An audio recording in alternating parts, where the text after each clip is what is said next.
وإن العالم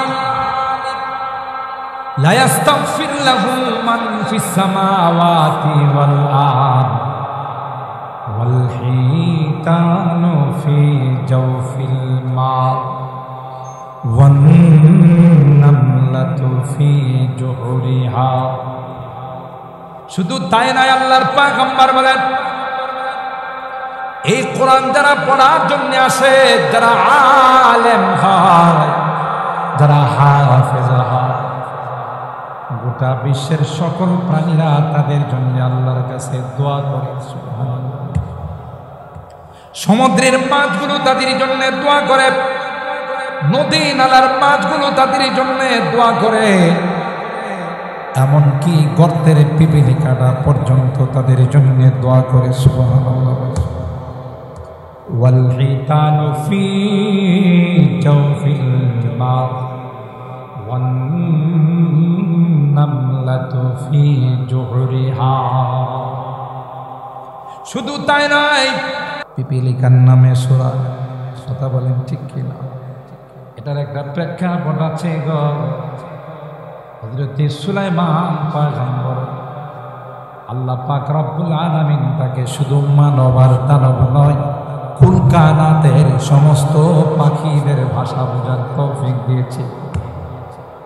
ওয়া উল্লিমনা মানতিকাত তাইর ওয়া উতিনা মিন কুল্লি শাইইন ইন্না হাযা লাহুয়াল ফাদলুল মুবিন।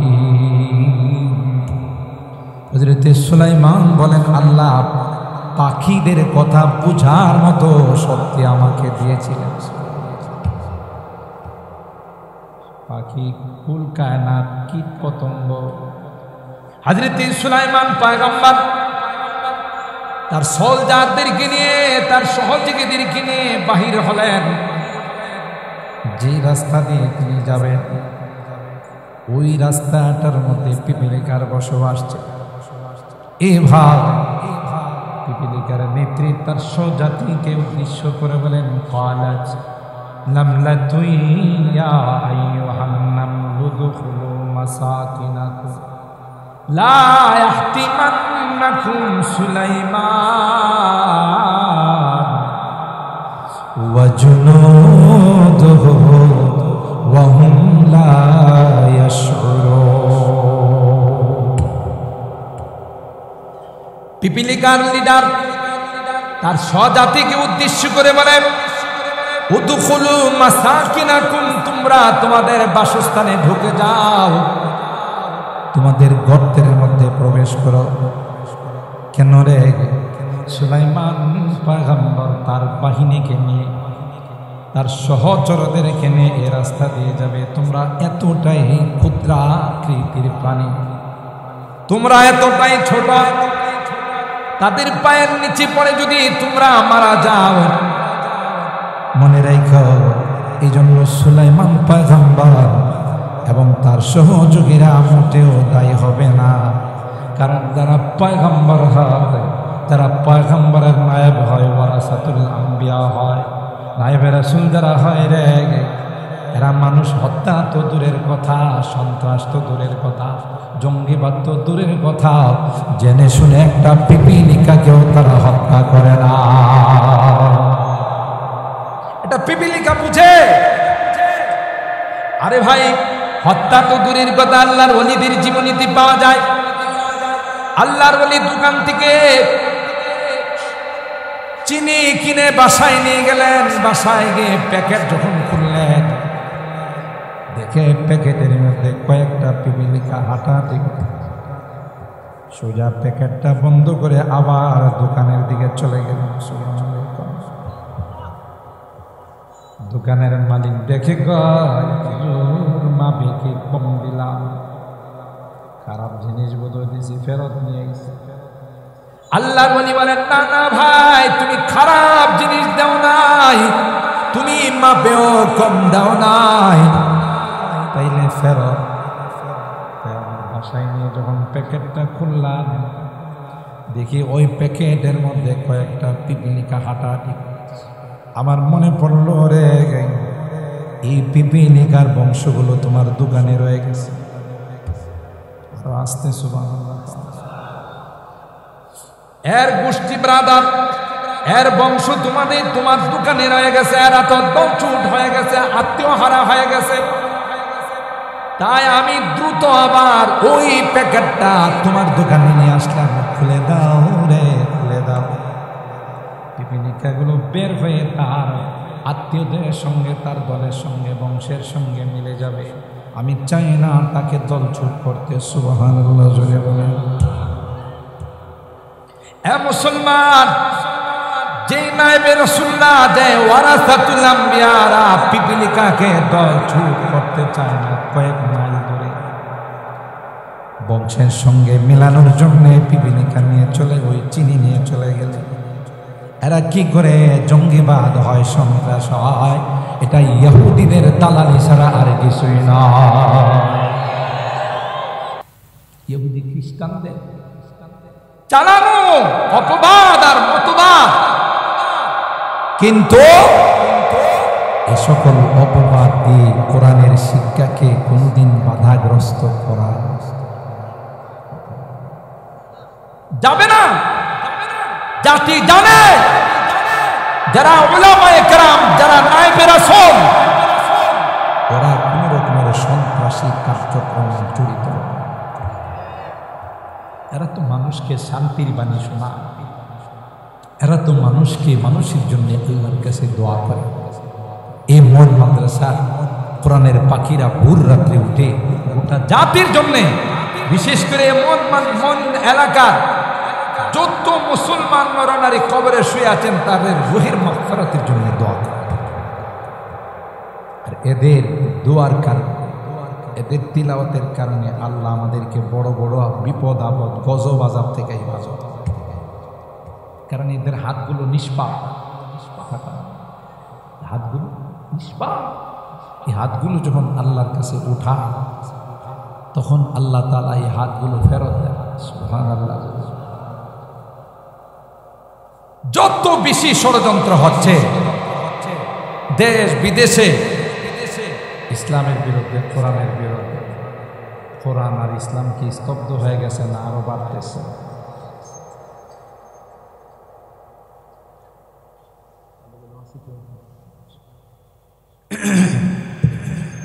মুহতারাম হাজিরিন,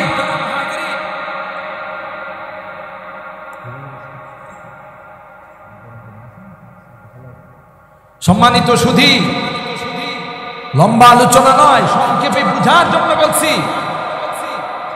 পিপিলিকা কেন দোয়া করবে? তার কি স্বার্থ? পিপিলিকারে যদি আপনি জিজ্ঞাসা করেন, এই মাদ্রাসার ছাত্রদের জন্য তুই দোয়া করিস কি লেগে? পিপিলিকার জবান আল্লাহ খুলে দিলে পিপিলিকা বলতো, আমি তাদের জন্য দোয়া করি না, আমার নিজের জন্য দোয়া করি। সুবহানাল্লাহ। কেন? আমি জানি যতদিন এই মাদ্রাসাগুলো থাকবে, যতদিন কোরআনের শিক্ষা থাকবে, ততদিন আল্লাহ এই পৃথিবীকে রাখবে। আর পৃথিবী আছে তো আমি আছি। ঠিক কিনা?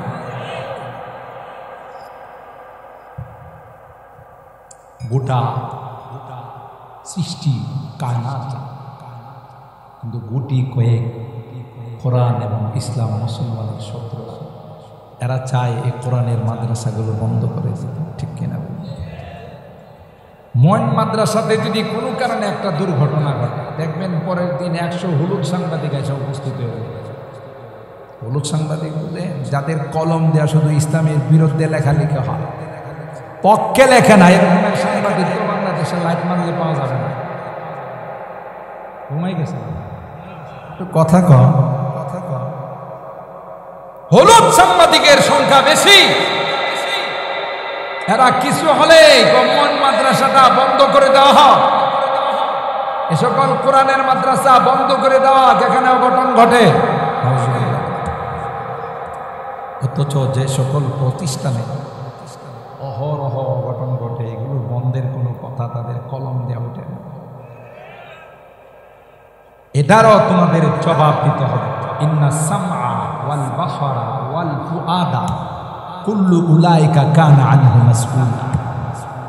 সব কিছুর জবাব দিতে হবে। মনে করো না যা ইচ্ছা তাই লিখলাম, যা ইচ্ছা তাই বললাম, রেকর্ড হচ্ছে। একদিন এগুলো ওপেন করে দাও, খুলে দাও, তখন বুঝবা। ফাসাউফা তারা ইযান কাশাফাল গুবার, ফাসাউফা তারা ইযান কাশাফাল গুবার, আফারাসুন তাহতা রিজলিকা আম হিমার। কবি ডাক দিয়া বলেন ফাকাশাফনা আনকা গিতাআকা ফাবাসারুকাল ইয়াওমা হাদীদ। যেদিন চোখের পর্দাটা খুলে দেওয়া হবে তখন সামনে সব ওপেন হয়ে যাবে। আমার জিন্দিগির নেক আমলের পাল্লা ভারী রে নাকি গুনার পাল্লা ভারী। ফাসাউফা তারা ইযান কাশাফাল গুবার, আফারাসুন তাহতা রিজলিকা আম হিমার। তখন আফসোস করে বলবে হায় হায়, ইয়া ওয়াইলাতানা মা লিহাযাল কিতাব লা ইউগাদিরু সগীরাতান ওয়ালা কাবীরাতান ইল্লা আহসাহা ওয়া ওয়াজাদু মা আমিলু হাদিরা ওয়ালা ইয়াযলিমু রাব্বুকা আহাদা। আল্লাহ পাক বলেন আমলনামা যেদিন পেশ করা হবে, আপনার আমার জিন্দেগির সব রেকর্ড যেদিন খুলে দেওয়া হবে, যেদিন ছেড়ে দেওয়া হবে, গুনাহগার যারা, বদকার যারা, তারা আফসোস করে বলবে ইয়া ওয়াইলাতানা মা লিহাযাল কিতাব। হায় আফসোস, আমার আমলনামায় একই দেখা যাচ্ছে। একটা ছোট গুনাহ করছিলাম, ওইটাও তো ছাড়া পড়ে নাই। একটা মাঝারি গুনাহ করছিলাম, ওইটাও ছাড়া পড়ে নাই। বড় গুনাহ করছিলাম, সেটাও ছাড়া পড়ে নাই। লা ইউগাদিরু সগীরাতান ওয়ালা কাবীরাতান ইল্লা আহসাহা। সব দিয়ে উপস্থিত, বাঁচার উপায় নাই। ফাইনাল মাফার, যাবে কোথায়? সব সামনে চলে আসবে। তখন আফসোস করবে, কিন্তু এই আফসোসে কোনো লাভ হবে না। দুনিয়াতে পাঠা, দ্বিতীয়বার গিয়ে নেককার হয়ে আসবো, দিনদার হয়ে আসবো, আল্লাহওয়ালা হয়ে আসবো, কিন্তু এই দরখাস্ত কবুল, জোরে বলেন হবে? এই দরখাস্ত কবুল হবে ওয়ান টাইম, একবার দুনিয়াতে আসা, দ্বিতীয়বার আর আসার কোন সুযোগ, জোরে বলেন আছে? সুযোগ। এটা কাজে লাগাইতে হবে।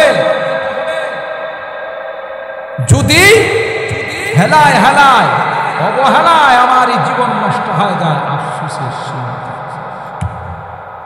ফাসাউফা তারা ইযান কাশাফাল গুবার, আফারাসুন তাহতা রিজলিকা আম হিমার। তুমি দেখবা তোমার পায়ের নিচে কি ঘোড়া নাকি গাধা, অর্থাৎ আমলনামা ভালো না খারাপ। এ গোলাম, তখন আফসোস করলে কোনো লাভ হবে না। আল্লাহ ডাক দিয়ে বলবেন দুনিয়ার জিন্দগিটা বড় দামি দিয়েছিলাম, কেন তুমি কোরআনের বিরোধিতা করলা? কেন তুমি ইসলামের বিরোধিতা করলা? ভাইবে রাসূলদের কেন বিরোধিতা করলা? তখন কোনো জবাব থাকবে না। বলবে আল্লাহ, দুনিয়াতে যাব, আলেম ওলামাদের সঙ্গে সম্পর্ক রাখবো, কোরআনের মাদ্রাসাকে ভালোবাসবো। আল্লাহ ডাক দিয়ে বলবেন দ্বিতীয়বার আর কোনো যাওয়ার সুযোগ না। যারা মোহব্বত করবে, যারা ভালোবাসবে, এরাই সফল কাম। আর যারা বিরোধিতা করবে, দুনিয়াতেও ক্ষতিগ্রস্ত, ঠিক কিনা? খাসিরা দুনিয়া ওয়াল আখিরা, দুনিয়াতেও তারা ক্ষতিগ্রস্ত হবে, পরকালেও ক্ষতিগ্রস্ত হবে, ঠিক কিনা? মানে অতীত আমাদেরকে তাই বলে। ফেরাউন, নমরুদ, হামান, সাদ্দাত, কারুন, আবু জাহাল, আবু জাহেল, আবু লাহাব, উতবা সাইবা এরা কি লাভবান না ক্ষতিগ্রস্ত? কেন? কোরআনের বিরোধিতা করছে। আর কোরআনের পক্ষে আবিসিনিয়ার থেকে হাফসি গোলাম, ঠোঁট মোটা, চেহারা কালো, চুল কুকড়ানো, মর্যাদা কত আল্লাহ বাড়াই দিয়েছে। সুবহানাল্লাহ। মেরাজে গিয়ে আল্লাহ নবী তার পায়ের আওয়াজ আল্লাহু আকবার বলে। কত দামি মসজিদে নববীতে আযান দিলে এই আযান আসমান পর্যন্ত পৌঁছে যাইত। সুবহানাল্লাহ জোরে বলে। আযানের এত বড় পাওয়ার আসছে মুয়াজ্জিনের কারণে। রুসমে আযান রহ গায়া আযানে বেলালি না রহে ফলসফা রহ গায়া তলকিন গজালি না রহি ফলসফা রহ গায়া তলকিন গজালি না রহি। আযান তো পৃথিবীতে হয়, ওই আযান আর কোনোদিন পৃথিবীর মধ্যে হবে না যে আযানের আওয়াজ মসজিদে নববী থেকে আসমান পর্যন্ত যায়। কেন এত দাম বাড়ল? কোরআনের কারণে, আল্লাহর নবীর সোহবতের কারণে। এমন দামি আল্লাহর কালাম যেখানে লাগে, যার সঙ্গে লাগে, তার দাম আল্লাহ। রেহালের মধ্যে কোরআন শরীফ রাখে, প্লাস্টিকের হোক কাঠের হোক, পায়ে লাগলে আমরা সালাম করি না করি? বলেন, আপনার ঘরের মধ্যে ৩-৪ লাখ টাকা দিয়া সেগুন কাঠ দিয়া খাট বানাইছে, অরিজিনাল সেগুন কাঠ, পায়ে লাগলে কি সালাম করে?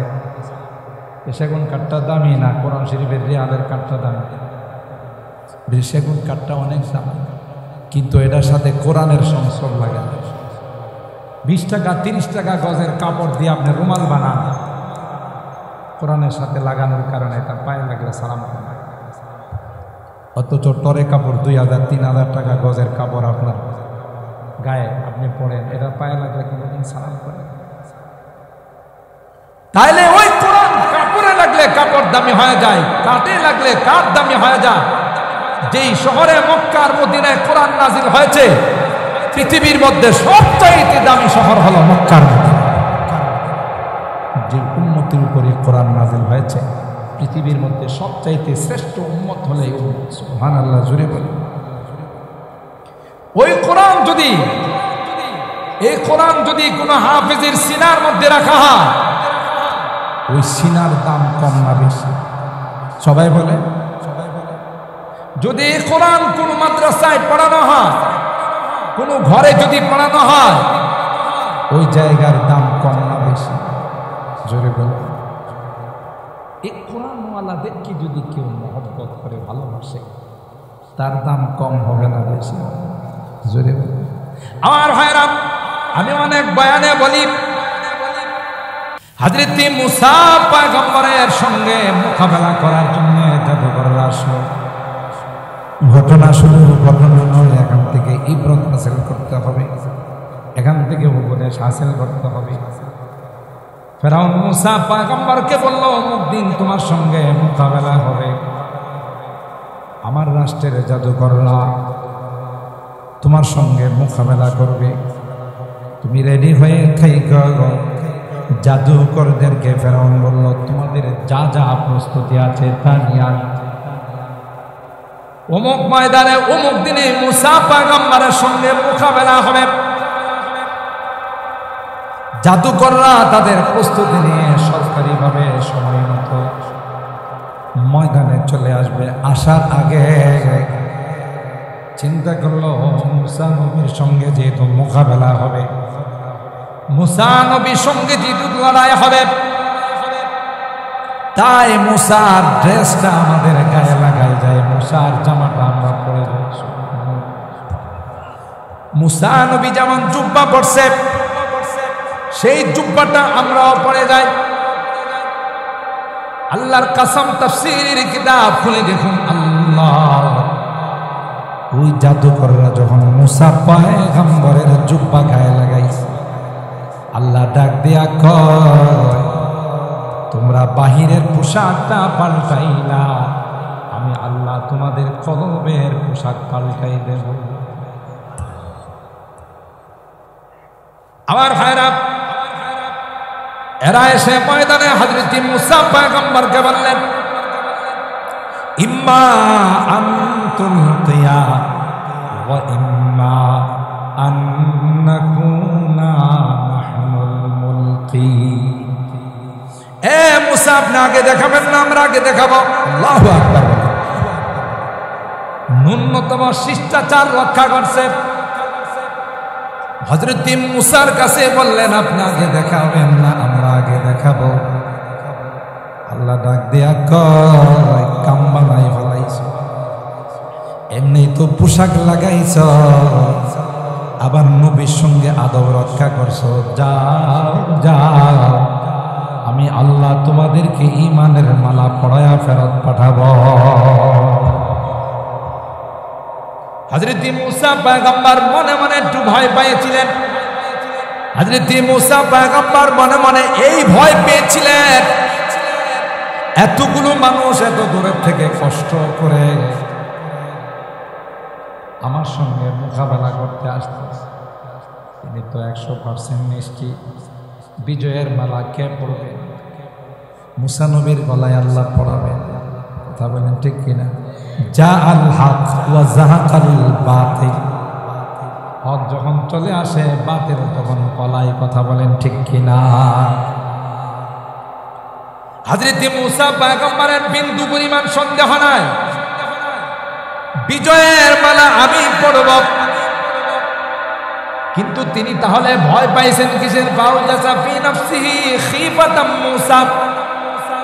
মুফাসসিরিনে কেরাম বলেন, না না, পরাজয়ের ভয় পান নাই। এতগুলো মানুষ এত দূর দরাজ থেকে এত কষ্ট করে ময়দানে উপস্থিত হচ্ছে, আল্লাহ, এরা যদি ঈমান হারা হয়ে যায় তাইলে তো তাদের আসা যাওয়াটাই বিপদ। আল্লাহ মুসা পয়গম্বরকে ডাক দিয়ে বলেন, কুল্লা লা তাখাফ ইন্নাকা আনতাল আ'লা। আল্লাহু আকবার। এ মুসা, ভয় পাওয়ার কোনো কারণ নেই, সংখ্যায় এরা বেশি হতে পারে, কোয়ালিটি আর কোয়ান্টিটি সংখ্যায় এরা বেশি, কোয়ালিটির দিক দিয়ে আর আজিম। সুবহানাল্লাহ। বিজয়ের মালা আমি আল্লাহ তোমার গলায় পড়াবো। সুবহানাল্লাহ। এরা যখন তোমার পোশাক লাগাইছে তখন থেকে আমি আল্লাহ আসমানে ইমানি পোশাকের ফায়সালা করছি, এরপরে তোমার সাথে আদব রক্ষা করছে।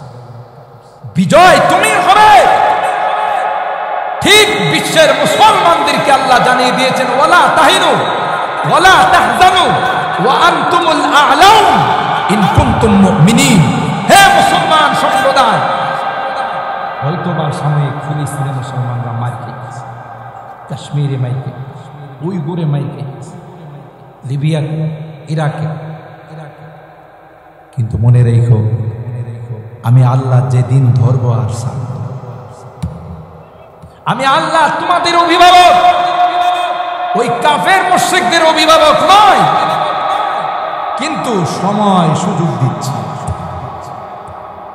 আমি আল্লাহ আখযু রাব্বিকা ইযা আখাযাল কুরা ওয়া হিয়া যালিমা ইন্না আখযাহু আলীমুন শাদীদ। আমার পাকার আমি যখন ধরব এটা কঠিন ভাবে ধরব।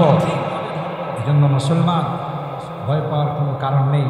বড় বড় শাইখুল হাদিসরা বসা আছেন, হাদিসের মধ্যে স্পষ্ট আসছে একটা সময় আসবে, হযরতে মাহদী যখন চলে আসবেন, ইমাম মাহদী যখন চলে আসবেন, হযরত ঈসা রুহুল্লাহ যখন চলে আসবেন, তখন ইহুদিদের সম্পর্কে গাছে কথা বলবে, মাছে কথা বলবে, দেওয়ালে কথা বলবে, রুমে কথা বলবে।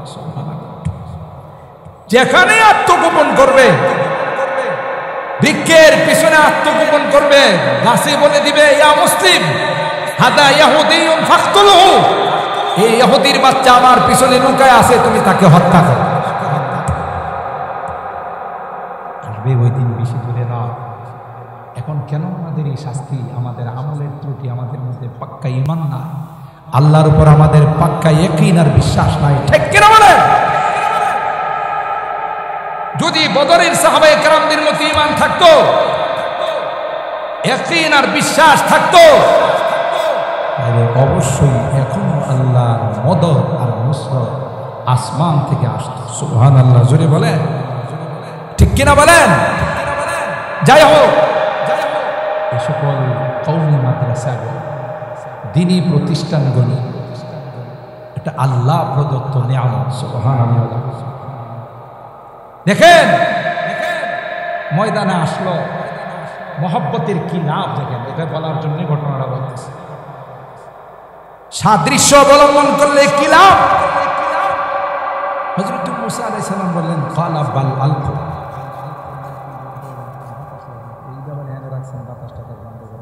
সামনে রাখেন।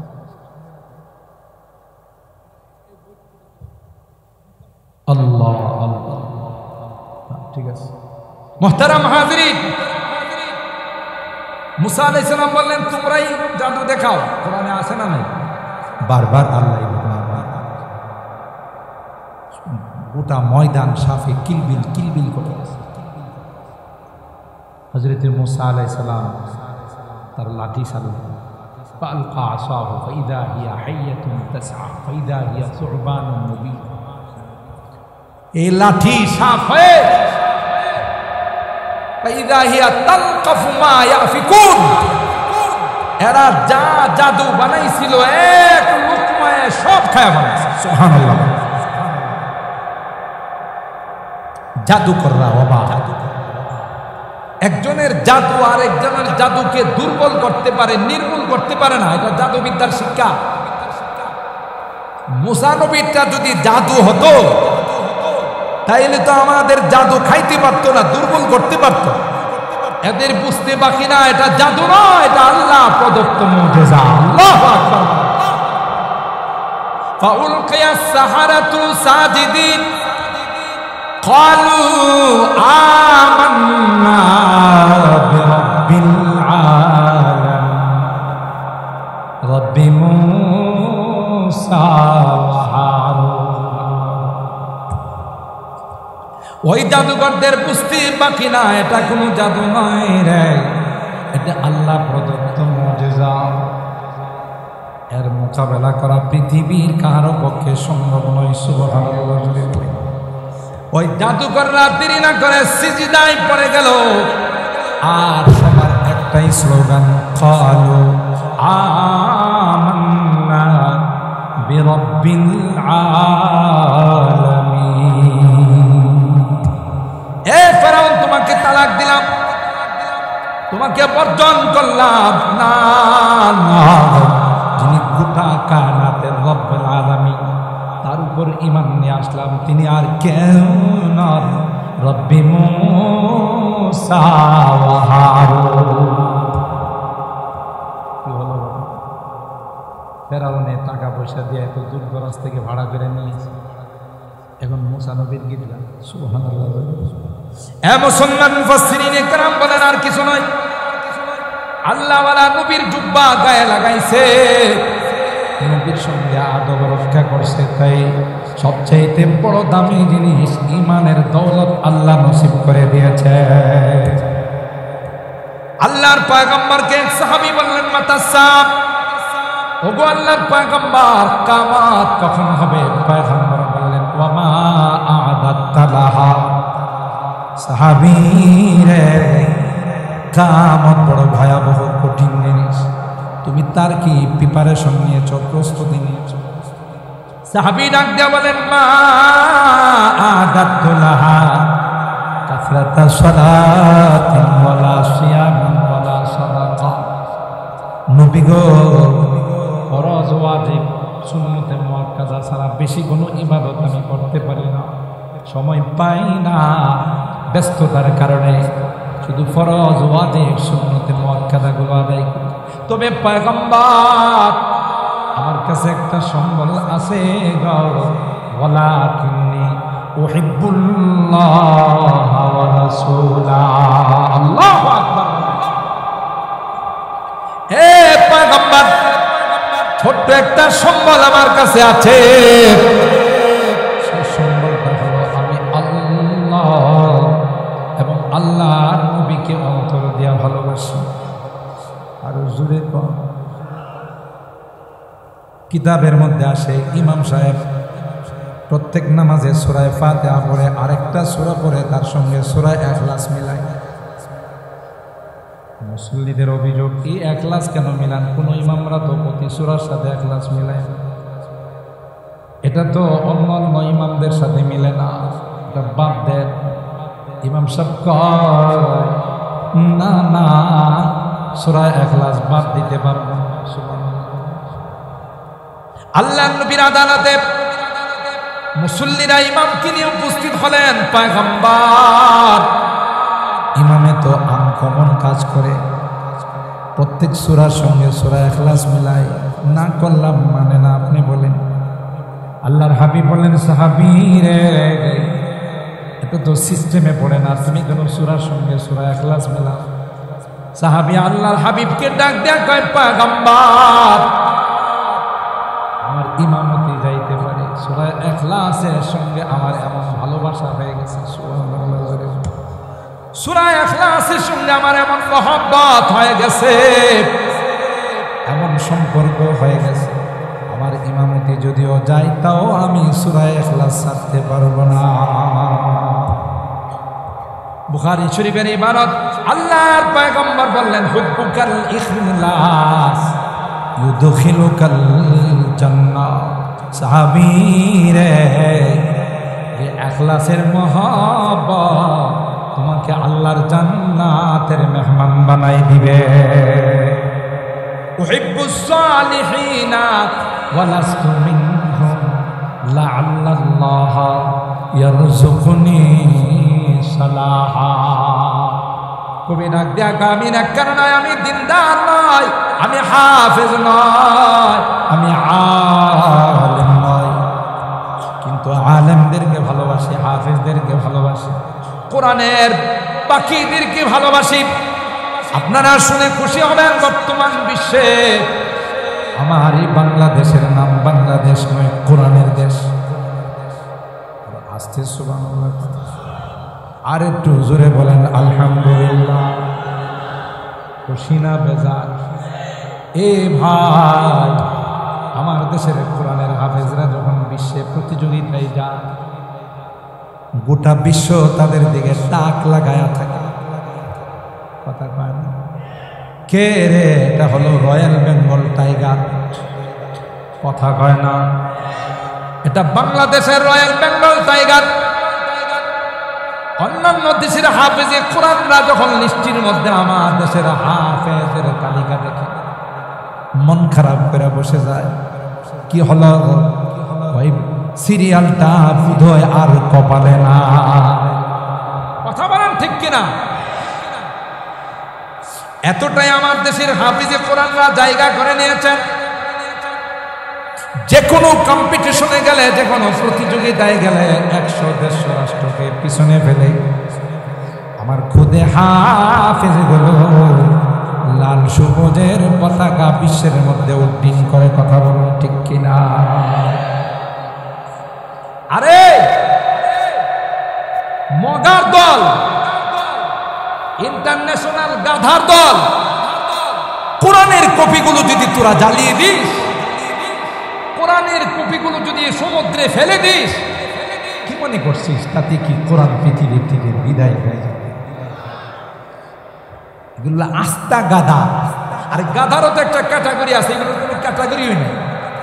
কথা বলেন ঠিক কিনা? আরে ভাই, থাকবেই বা কেমন করে?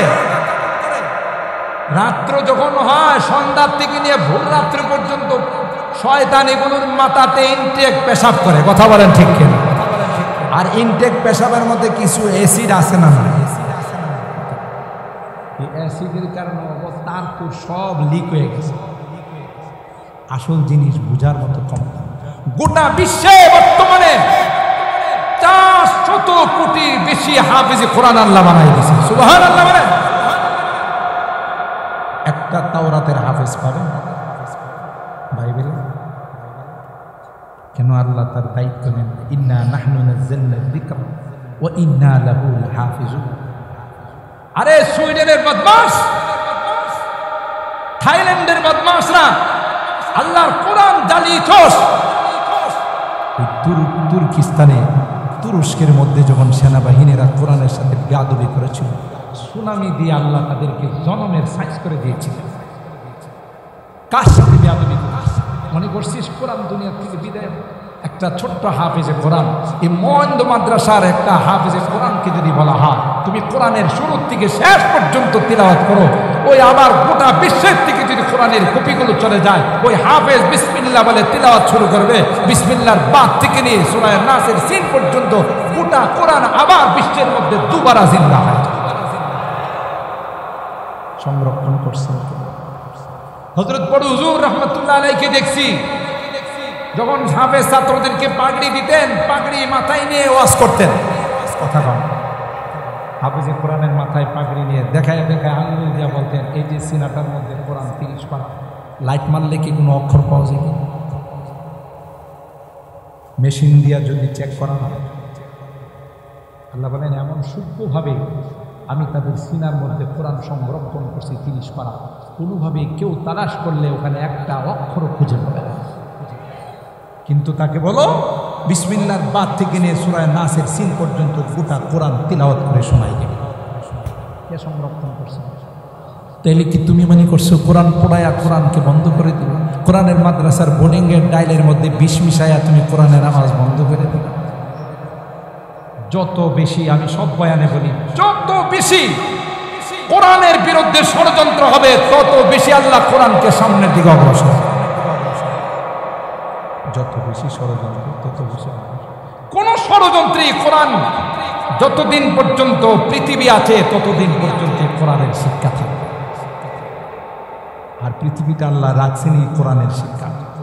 কোরআন যদি না থাকতো, ইসলামের শিক্ষা যদি না থাকতো, এলমে ওহী শিক্ষা না থাকতো, গোটা পৃথিবীকে আল্লাহ অনেক আগে ধ্বংস করে দিতেন। ঠিক কিনা বলেন? সুতরাং চেষ্টা করে লাভ নাই। আল্লাহর লাইট ইউরিদুনা লিইউতফিউ নূরাল্লাহি বিআফওয়াহিহিম ওয়াল্লাহু মুতিম্মু নূরিহি ওয়ালাউ কারিহাল কাফিরুন। কোরআনে আল্লাহ স্পষ্টভাবে জানিয়ে দিয়েছেন, গোটা বিশ্ব চেষ্টা করে যদি আমার কোরআনকে অফ করতে চায়, আমার ইসলামের লাইটকে অফ করতে চায়, আল্লাহ বলেন কোনোদিন তারা তাদের মিশনে সাকসেস হতে পারবে না, সফল কাম হতে পারবে না। দিন দিন আমার এই লাইটকে আমি আরো প্রজ্বলিত করব। সুবহানাল্লাহ। খুরশিদে দ্বীন अहमद का आलम के उफ़क़ पर चमकेगा।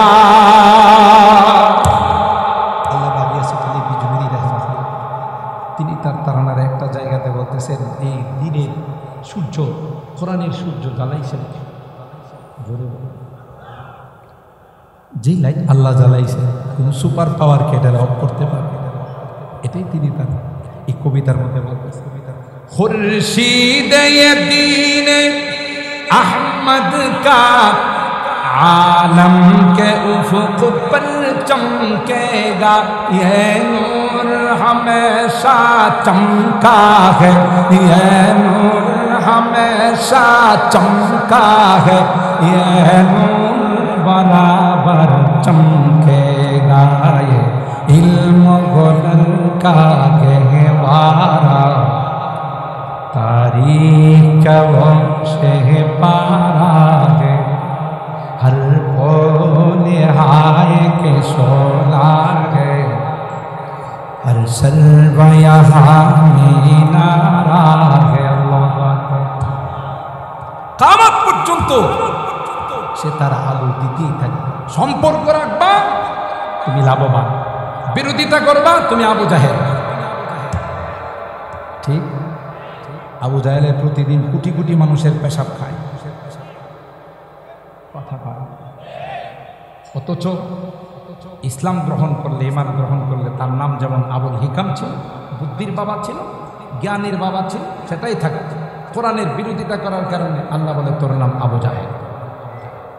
বসে কোরআনের বিরোধিতা করছে, ইসলামের বিরোধিতা করছে, আল্লাহ তোর গালে জুতা পুরস্কার। ইমদাদ রশিদ আশরাফ का इमदाद रशीद अशरफ का ये कुल्जुम इल्फा फैलेगा।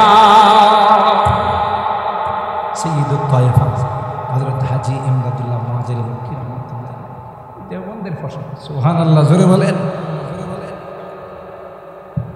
রশিদ আহমদ গঙ্গোহী, যাকে ব্রিটিশ আদালতে ফাঁসিতে ঝুলানোর জন্য উপস্থিত করা হয়েছে। কি জন্যে? অস্ত্র আইন। তিনি অস্ত্র রাখে। আদালতে উপস্থিত করার পর বিচারক বললেন, আপনার নামে তো ফাঁসির পরোয়ানা জারি হয়ে গেছে, আপনি অস্ত্র আইনের মামলার আসামি, কি অস্ত্র আপনি ব্যবহার করছেন? তখন হযরত রশিদ আহমদ গঙ্গোহী রহমতুল্লাহ আলাইহি বললেন, অস্ত্র দেখবেন? সুবহানাল্লাহ, জোরে বলেন। বিচারক কাঁপা শুরু করছে, আল্লাহ এবারে কি অস্ত্র নিয়ে আদালতে ঢুকছে?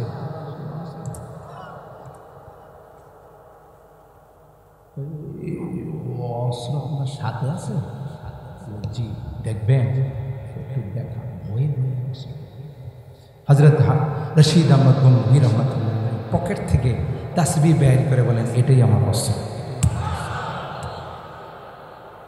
তোমরা হাজার অস্ত্র দিয়ে যা পারো না, আমরা তাসবিহের একটা টানা দানা টান দিলে তার চেয়ে বড় আমরা অস্ত্রের সহযোগিতা পাই। হযরত মুফতি আমিনী রহমতুল্লাহ আলাইহি বলতেন, মিয়া সাহেব, আলেম ওলামাদেরকে দুর্বল মনে করেন না, তাদের টুপির নিচে বারুদ আছে। টুপির নিচে আপনার সারা অস্ত্র। হযরত বড় হুজুর রহমতুল্লাহ আলাইহি সম্পর্কে আমি নিজে শুনছি, কিছু দুষ্কৃতকারী মুক্তিযোদ্ধা হযরত বড় হুজুর রহমতুল্লাহ আলাইহিকে বাড়ি থেকে রাজাকার বলে বাইর করে, যেমন এখনো আমাদের অনেকে রাজাকার করে। টুপি দাড়ি জুব্বা দেখলেই কো রাজাকার, কম বক্তব্য থাকা, বদনসিব থাকা। তুই জানিস না আজকে স্বাধীন দেশে বসবাস করা, স্বাধীনতা এমনি পেয়েছে। চান্দনী চক থেকে নিয়ে খাইবা পর্যন্ত দিল্লির এমন কোন গাছ ছিল না যেই কাজে দেওবন্দির ওলামায়ে কেরামদের লাশ ইংরেজরা ঝুলায় না। চলন্ত তৈলের মধ্যে তাদেরকে ঘুণা করা হয়েছে। কেন? স্বাধীনতার কেন স্লোগান তারা দেন? কথা বলেন ঠিক কেন? আমাদের আকাবের, আমাদের ওলামায়ে কেরাম যদি স্বাধীনতার পক্ষে স্লোগান না দিতেন, ইংরেজদের বিরুদ্ধে যুদ্ধের ঘোষণা না দিতেন, তাইলে আজীবন ইংরেজ এই উপমহাদেশ শাসন করত। 200 বছর শাসন করছে। আরো যখন ওলামায়ে কেরাম ফতোয়া দিয়ে মাঠে নেমে গেলেন, আর ইংরেজদের উপমহাদেশে থাকা সম্ভব হলো না। কথা কয় না? ভারত উপমহাদেশ স্বাধীন হলো। ভারত, পাকিস্তান, পূর্ব পাকিস্তান, পশ্চিম পাকিস্তান সব। এরপরে পাকিস্তান আলাদা হলো। পাকিস্তান থেকে পূর্ব পাকিস্তান আর পশ্চিম পাকিস্তান হলো। পূর্ব পাকিস্তান থেকে স্বাধীন বাংলাদেশ হলো। কথা বলেন ঠিক কিনা? গোড়াতে কাদের অবদান? ওলামায়ে কেরাম, দেওবন্দের আকাবেরদের অবদান। তাদেরই স্বাধীনতার পক্ষে যদি তারা জান বাজি না রাখতেন, তাহলে আজকে আমি স্বাধীন দেশের নাগরিক হতে পারতাম। আমরা তাদের সন্তান। কথা বলেন ঠিক কিনা? এখনো এদেশের মাটির দিকে, 1 ইঞ্চি মাটির দিকে যদি কোনো বিদ্যার্থীরা চোখ রাঙায়া তাকায়, সবার আগে যারা জান দিবে তারা হলো ওলামায়ে কেরাম। কথা বলেন ঠিক কিনা? কারণ আমাদের বিদেশে কোনো সেকেন্ড হোম নাই, দ্বিতীয় কোনো বাড়ি নাই। আমরা মন্দিরের বাসিন্দা, বাংলাদেশের বাসিন্দা। এদেশে জন্মাইছে, এদেশে আমাদের মৃত্যু। কথা বলেন ঠিক কিনা? তোমরা তো অসুবিধা দেখলেই টিকিট কাইটা সেকেন্ড হোমে পারি জমাইবে। তোমাদের সুইস ব্যাংকে অ্যাকাউন্ট আছে, আমাদের বাংলাদেশ ছাড়া কোথাও কোনো অ্যাকাউন্ট নেই, টাকাই নাই। এখন তো কথা বলেন ঠিক কিনা? তাহলে কাদেরকে স্বাধীনতা বিরোধী বল? কাদেরকে রাজাকার বলো? ওলামায়ে কেরাম এই স্বাধীনতার জন্য যদি রক্ত না দিতে, শাহাদত বরণ না করতেন, তাহলে আজও পর্যন্ত ইংরেজদের গোলাম হয়ে আমাদের থাকতো। হযরত রশিদ আহমদ গঙ্গোহী রাহমাতুল্লাহ আলাইহি বলেন, এটা অস্ত্র বুঝলি কে? এটা টান দিয়ে আল্লাহরে যদি কই আল্লাহ বাঁচাও, তাহলে সব অস্ত্র ফের। সুবহানাল্লাহ। আর দোয়া ও সালাহুল মুমিন, দোয়া হলো মুমিনদের সবচেয়ে বড় হাতিয়ার।